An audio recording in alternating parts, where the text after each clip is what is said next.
wanted to like just really bring up that video that you put up because it was really interesting. Avi and I both found it very interesting, to where it's basically you're taking that player, and instead of playing a conventional defense to where you're playing them straight up, you bring that player behind them to eliminate the pick and rolls and eliminate those 3-point attempts that we were just talking about earlier. So now you're forcing more mid-range shots and more of the inefficient shots in the NBA. So I guess just to kind of start it, how did you really just come up with that? Were you just in the lab one day just cooking stuff up and all the pieces came together? Were you watching film of the 2019 Rockets and how they defended James Harden, and it came to you like just the light bulb went off? What was the big motivator for a defensive strategy like that? Yeah, I mean, basically what it was, this is even 5 years ago, the offensive rating was inexorably going up and up and up. Imagine, I didn't even think about what it'd be like now, but it kept doing that. So it said to me that what we were doing traditionally around defense doesn't work. It simply does not work. Step sliding, choppy step closeouts, all the garbage that we've been teaching fundamentally for defense for 100 years is ineffective at the highest level, and will continue to be more or less and less effective in the lower levels too, because they're getting better too. So I thought to myself, once you start with that premise, then you're like, okay, what can you do? What's the most radical version of defense that would be better or different than what we're doing now? And, the thought popped in my head, well, how about playing behind the ball? So I was like, okay, well, now what? And I started trying to figure out, well, okay, this is probably going to be a zone. So, okay. And then I started trying to develop my own zone. And that's kind of crazy because there's what, like 5 or 6 different zones. And the thing is, it's a rectangular shaped court. They've kind of figured out that there's only a finite amount of, alignments you can have. And I was a amoeba defense coach, 1-1-3. Obviously everyone knows 2-3 and 3-2, all these different ones. So I started to develop my own, and I would get people in the gym, high level players, and just run through stuff and just try it. Let's figure this out. I also remembered that, the Jazz guarded Harden 3/4, not quite all the way behind like a caboose, but almost behind him. And I think they took 10 points per game off of his average in that series. And they didn't win the series, but they limited his output quite a bit. And so at that point, I was like, well, when you play drop coverage and the guard chases the ball handler around the screen and the screener's man drops, in between the ball and the basket, it's kind of like what I was doing anyway. You're already behind the basketball and you're guarding it from that position. So it's not even that radical in a pick and roll setting. So at that point, I was pushing it, trying to find it. It was working. It wasn't working. It was okay. It wasn't great. And then finally, there was just a couple of rotations that we were having trouble as we almost got it locked in. And I finally pulled apart, and I remember that I had used Dean Smith's point zone, which is a unique zone that looks a little bit like a 1-3-1 when you line up, but it does not behave like a 1-3-1, and it covers the corners really well. And so that was what I was getting. We were getting hurt at the most that I was concerned about. So I decided, let's take the template of the point zone and play behind the ball. It's not that easy because you have to teach individually how to play behind the ball. There are no skills. Nobody has these skills. Nobody knows. The one guy that you probably play against in pickup who's awesome at reaching around when you get by him on the dribble and knocking it away from behind, and that guy's probably not very good. He doesn't have long arms, isn't quick, but always can do that. If you don't switch hands quickly enough, boom, they're knocking it away into a steal. So we studied that. Like, how did that guy do it? Why is he so good at doing that? And we came up with some ideas to figure that out, because now you don't have to shrug and say, we're lucky we have that guy. Or, by the way, most of those guys would get benched. They wouldn't even dare try it. So a lot of times, if you might want to go zone to hide a bad defender, what if it turns out that bad defender is awesome at the reach around steal and would never dare do it, but now is your best defender in this defense, right? And so suddenly you would never have known that if you weren't out of the box enough. So anyway, I did that. The video, and I've probably done 50, 60 Zooms with coaches all around the world who are playing it and putting it in.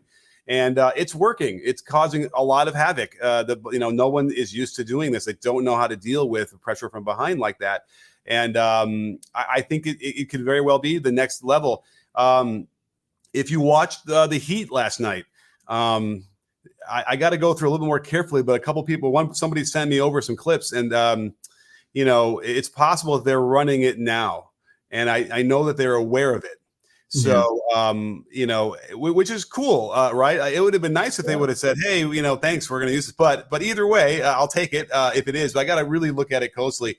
But don't forget, in my video that I did show, I actually use some of their 2-3 alignment, where if you remember in the finals last year, Lowry and Robinson, who are the forwards in a 2-3, are facing the basket out near the 3-point line. And that's a really radical shift, but it really helps to see the floor. So no longer are you having to deal with cutters that you can't see or can't hear the call out because it's so loud in the gym.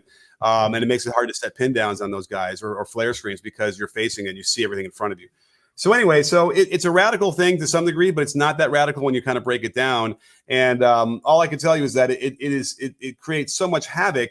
And if you were to run it even in practice and not just, let's just say you didn't run it in games, so you just use it as a tool in practice, it's going to make your offense so much better because of the new ways of having to deal with pressure that playing in front of the ball will seem easy compared to that.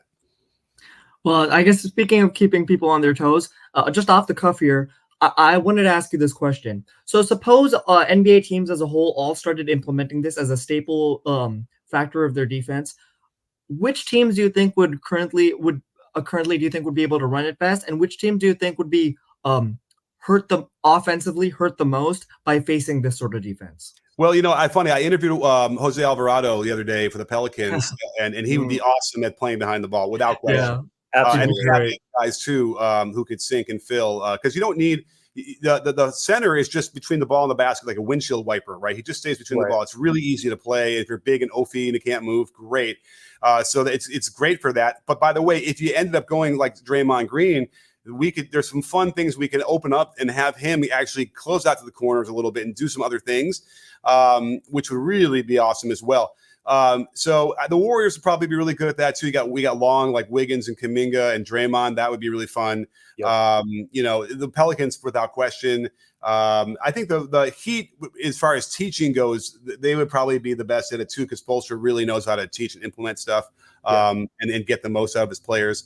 So, I mean, I'm sure I'm missing a few others, but, again, you'd want that really pesky Alvarado style guard on top. You'd want, the power forward guys got to be really like a Draymond Green. You need that.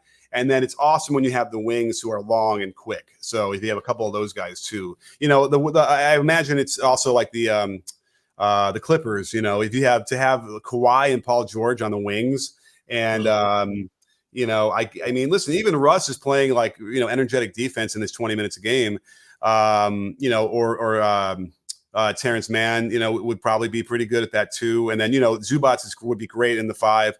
So, I mean, again, it's only a matter. I mean, I don't know if it's a matter of time. We'll have to see because NBA teams won't do it until like a Division I team ran it. Mm-hmm. I had a Division I team run it in one game for a few possessions last year. And now I've got a Division II team running it right now. And it's working really well. So, I think maybe this year was Division II. I want to try and get a Division I team for next year and then the NBA the year after that, unless I can somehow convince, there's some Cowboys out there who are crazy, but, most of the guys in the NBA, they're a little bit in the box and rightfully so. It's a high pressure situation. You don't want to go too crazy when, in that setting. But there's no question we're seeing more and more of defenses like getting behind the ball. And it's interesting. Now, the only thing I want to bring up, I know I'm talking a lot, but I'll just throw this out there. No, that's fine. You said, well, what if, let's just say a whole bunch of teams start running it. Mm-hmm. How do you maintain the advantage? Because every team's now used to this, right? If they're playing against it in practice. Mm-hmm. So the answer is you can jump behind the ball whenever you want. So imagine playing in front of 3 people and jumping behind 2, or you're in front of the guy to start the touch, and then halfway through you jump behind him, right? After the third pass, you jump behind the ball.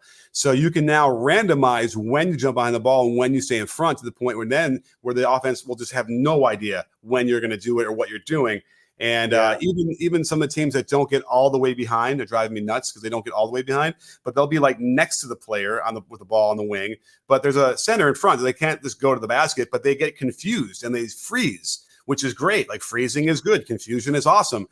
So it works anyway, even if you're not behind the ball reaching and causing havoc. But the whole point is once you develop those skills of, having a hand on the lower back of the ball handler, because most of the refs I've talked to will allow that. It's not a hand check because you're not impeding progress. And as long as you're not slowing the guy down.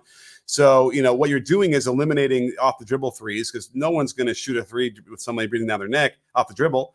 You can't set a ball screen because there's no angle to set a ball screen on the guy behind the ball. So you're eliminating ball screens basically. And the way we close out to get behind is basically very similar to running teams off of the line anyway.